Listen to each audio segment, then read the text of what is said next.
I got broads in Atlanta, just took the lean in the family, credit cards and the scammers, getting no licks in the band, legacies. Salut à tous, donc une petite vidéo juste avant l'ouverture, j'espère que ça va pouvoir vous donner quelques conseils pour mieux aborder éventuellement des endroits que vous ne connaîtriez pas. Je m'excuse d'avance pour le son puisque j'ai passé une bonne heure à chercher le micro, impossible de le retrouver, donc je pense que je l'ai perdu à la pêche la dernière fois. J'espère que vous arriverez à m'entendre. Donc sur ce coup-là, nous sommes partis avec Jonathan, puis en fait on a rejoint une dizaine de pêcheurs sur un étang privé. Donc je ne connaissais pas du tout le plan d'eau, le propriétaire m'a indiqué les profondeurs, puis quelques autres petits renseignements.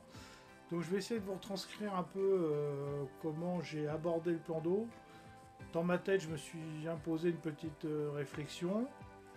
Je vous conseille de faire pareil quand vous arrivez sur un endroit un peu inconnu, on va dire. Donc savoir à peu près la profondeur, rien que déjà comme ça, on sait qu'à cette époque-ci de l'année, les brochets sortent de la fraie. Donc du coup, ils sont encore dans des zones peu profondes. Hein, c'est les endroits, souvent les queues d'étang, hein, ou les endroits des reculés, où il y a beaucoup d'herbiers. Ils ont pondu dans ces zones-là. Donc là, maintenant, ils ont faim, hein, ils se mettent en chasse. Donc on a pu voir aussi qu'il y avait beaucoup de carpes dans l'étang, c'est un plan de la carpe. Donc elles commençaient leur frais, ça commençait un peu à sauter dans tous les sens et tout ça. Et l'eau, par contre, du coup, de fait de la présence de ces carpes, était très brouillée, très tachée. Donc c'est ça qui m'a un peu décidé à attaquer avec des leurres plutôt couleur flashy, quoi, fluo, chartreux. Donc là, surtout jaune pétant, bien jaune citron. Donc n'hésitez pas quand vous arrivez sur des plans d'eau comme ça à essayer de glaner quelques renseignements, sinon en pêchant plombé vous arriverez un peu à savoir où c'est le plus profond. Souvent on voit la bombe là où il y a la vidange de l'étang, c'est le plus creux. Il faut aussi prendre en compte un paramètre, c'est l'ensoleillement du plan d'eau. Là où le soleil se lève et là où l'endroit où le soleil arrive en premier sur le plan d'eau, ça fait chauffer l'eau plus rapidement que les endroits tout à l'ombre. Donc c'est les endroits où en général il y a de l'activité en premier, donc les premiers endroits à faire, je résume donc, peu profond et au soleil. Endroit le plus au soleil dès le départ de la journée, quoi. C'est en général c'est là que ça va s'activer. Donc nous étions imposés par le propriétaire de certaines techniques de pêche pour éviter d'harponner des carpes, hein, puisque ça arrive quand même assez souvent, hein, on remarque en grattant surtout. Donc là on avait le choix entre texan et puis la pêche au spinnerbait, voire même chatterbait, du moment qu'il y avait un hameçon simple, quoi, hein. Je sais pas si on va voir. Hop là, la game 195. Donc que j'ai reçu il n'y a pas longtemps, merci Loïc. Donc je vous ferai un article sur mon blog ou une vidéo pour vous parler un peu de l'action, tout ça, de la nouvelle cam, la nouvelle gamme Overboost, hein, donc de Hot Rod. Le leurre que j'ai utilisé donc que j'ai utilisé le plus lors de la session, hein, c'est un Sea Shad de Bass Assassin. Donc c'est un leurre qui est assez fin, on va dire, avec un tout petit battoir qui fait que ça produit un très gros frétillement. J'ai mis un hameçon texan et un plombal que j'ai pas fixé. On peut le fixer avec un stop flotte qu'on utilise pour stopper les bouchons en coulissant en pêche au vif. Là je l'ai laissé libre. Donc l'avantage c'est quoi? C'est que ça donne un côté beaucoup plus articulé au poisson, enfin au leurre.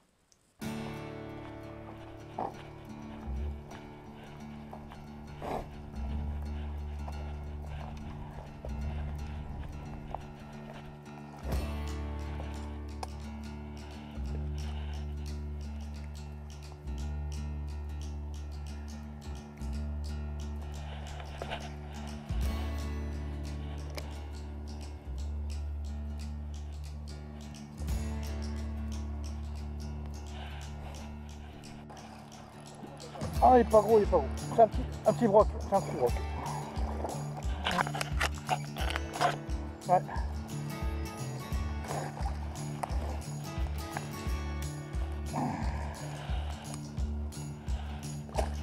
Ça, on va pas me le niquer là.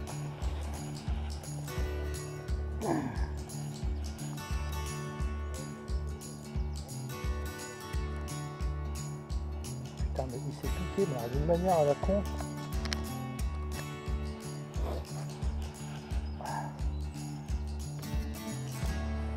De brosser. Là il fait 4 ans. Ouais, il fait combien?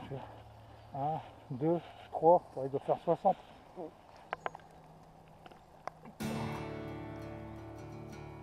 J'aurais insisté quand même pour le faire.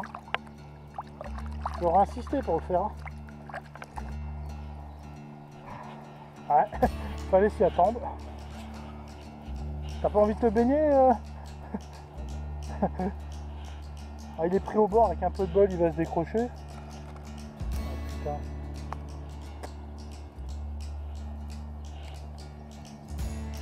Comment je vais faire, moi? Enfin, filer l'autre canne ou... filer l'autre canne. File-moi l'autre canne. Je vais essayer de lui faire le tour. Il s'est enroulé autour de la branche. Si on peut... Bah, le problème c'est qu'il tire lui au bout. Là.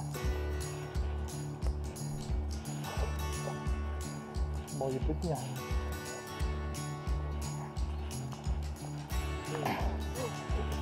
Non, mais bah ouais, je pensais parce qu'il a fait une bonne tape au départ.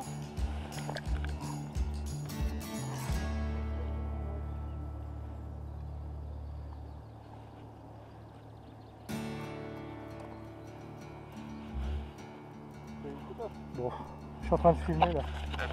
Voilà. Oh putain. Bah l'autre il aurait pu aller par terre, il y aurait été. Hein.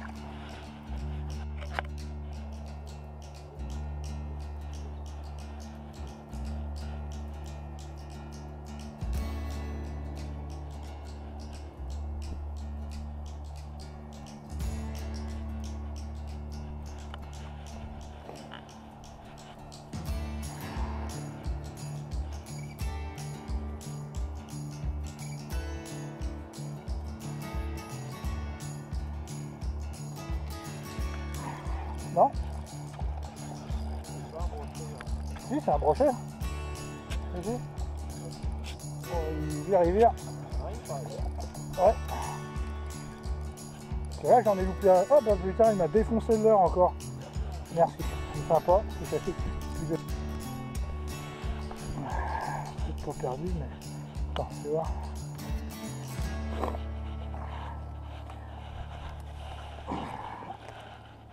Je pense pas qu'il va perdre l'œil.